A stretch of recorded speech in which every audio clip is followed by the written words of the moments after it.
Blushing Gunko is defo not on my bingo card. Gotta say, wasn't on mine either. I definitely felt for Gunko's stoic Kundari act from the last few chapters, with emphasis on the Kun and very little dairy to speak of. Honestly, I didn't think she had any emotional settings besides annoyed and, well, even more annoyed. But thanks to a certain older gentleman appearing before her in nothing but his boxers, we now know there's a bit more dairy under that mask than we originally thought. And although on the surface this may seem like a throwaway moment that isn't meant to do more to show us Gunko's slightly cute side, I think we should keep her reaction in this chapter in the back of our minds because it may prove to be important once the battles actually break out. For you see, I think this right here is Oda subtly giving us Gunko's one and only weakness. Similar to how Hawkins had a weakness to the more erotic side of female anatomy, Gunko seems to have the same but reversed for men. Now, it's not a serious weakness. It won't knock her out by seeing the naked body of a man, nor did it Hawkins when he saw Nami naked back in Wano, despite, let's be honest, that view being more than enough to take out most men,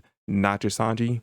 But it will be a momentary distraction that'll give whatever Straw Hat she's facing once the battles break out a chance to land a winning blow. And this is important because going into this, I had her pegged to be either Nami or Usopp's opponent for the arc, mostly Usopp because I felt as though dealing with her arrows would be a great way for him to train his haki. But I was struggling to figure out how either would be able to beat her in a 1v1. Hell, I'm not even sure they could win in a 2v1 given what we've seen from her so far. But now that we know that she has this weakness, this almost all but guarantees that our resident cyborg will enter the battle, and given his tendency to walk around in his underwear, one side of his robotic man parts will surely send Gunko into a panic, causing her to turn away in embarrassment just like with St. Summers, giving whoever her opponent ends up being the opening they need to land the killing blow. Well, knockout blow in this case because the Straw Hats mostly don't kill their opponents, but the point still stands. Alright, Zay from the future dropping in. So this video was originally recorded prior to chapter 1141, and as of the recording of this part you're seeing now, we just had 1142 drop, which has completely changed what we know about the next topic of this video, so I'm just going to take this chance to correct that along with some of the things that the official translation of that chapter has made more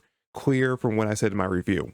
So originally, I went on about how we still have no clue as to what abilities either the two newer God Knights had, and the possibilities of their powers being related to fire and lightning due to the ominous warning we got from Ripley. But thanks to 1142, we now know at least one of their abilities. The chapter makes it clear that our new favorite dragon boy, Saint Killingham, has the ability to force others to fall into a very deep sleep.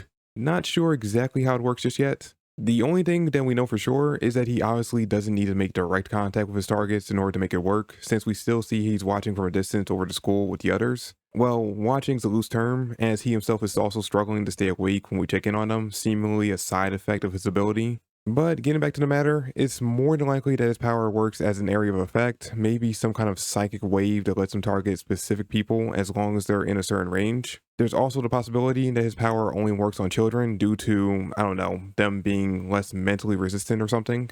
Which, if that is the case, then that means we should definitely keep Luffy and Chopper as far away from him as possible, because their childlike minds would absolutely fall to this. Now, I do have to correct something from my review of 1142. I thought that the kids sleepwalking away from the school was also part of Killingham's power, but I completely missed the fact that one of Gunko's arrows can be seen right beside them, guiding them towards the beach. So yeah, his ability just became a bit less impressive in my book, but still one that's seriously dangerous, especially if the nightmares that manifest in this chapter are a byproduct of it. But even that is called into question because it turns out that the nightmares might actually be a part of St. Sommer's ability. This thought line really only comes from that last conversation between him and Gunko at the end there, where he asked her about what she fears the most. Nothing really points towards him having this ability besides that, but the possibility does exist. If he is the one bringing the nightmares to life, then on paper, this three-man team is basically one of the most effective groups in all of One Piece. At least for the Celestial Dragons, they make it way easier to gather up slaves with very little resistance. And even if Summers isn't the one summoning the nightmares, Gunko and Killingham still make a really effective group, and I'd imagine that he still has an ability that gels pretty well with theirs, or at the very least, he would be the muscle in the group, where someone strong like say Luffy, Loki, or anyone else steps to them, he will be the one that can step in and take them on. Which, speaking of, still no clue as to who's facing who when it comes to these two specific God Knights, though personally, I would have liked for Zoro to fight Killingham, just so that he can finally make good on his declaration from back in Wano on slaying a dragon, but that's if he isn't too busy going forward helping Luffy and Sanji take on Loki. I say just those three because, let's be honest, the new Giant Warrior Pirates, they're kind of here just to be the representation for us, the readers, in this situation. They're going to be the ones sitting back and reacting to everything that Loki does, Even if they try to help out, they're not going to be doing too much, and it's mostly going to be relying on the monster trio to take him on if they do end up fighting. And speaking of Loki, the fan translation and the official translation give him two completely different vibes in 1142. The fan translation makes him come off much more threatening, almost like he's saying he'll destroy the Island of Giants if they don't free him, making him really threatening and seem like he will be an antagonist for this arc. While the official translation makes it seem like he's saying that the island will be destroyed if he's not free to save it, making it seem like that this entire time Loki's been our secondary protagonist for the arc instead of the main villain. In these kind of situations, I tend to rely more on the official translation when it comes to which one to follow, so this looks like the story's heading in the direction of him being a secret good guy, which is what a lot of us assumed would be the case anyway.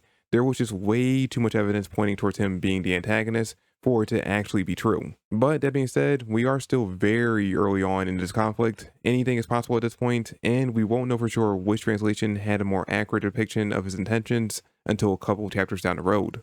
So either possibility for Loki is still on the table. And speaking of possibilities, just gonna throw this out there, that old giant that we see at the school in the same panel as Anj in chapter 1140 is almost certainly the human form of Biblo, the owl that controls the size of the books in the library. I double checked to make sure, but that giant we see in the background in that panel is neither the two teachers we get introduced to in 1142, nor is it the principal of the school.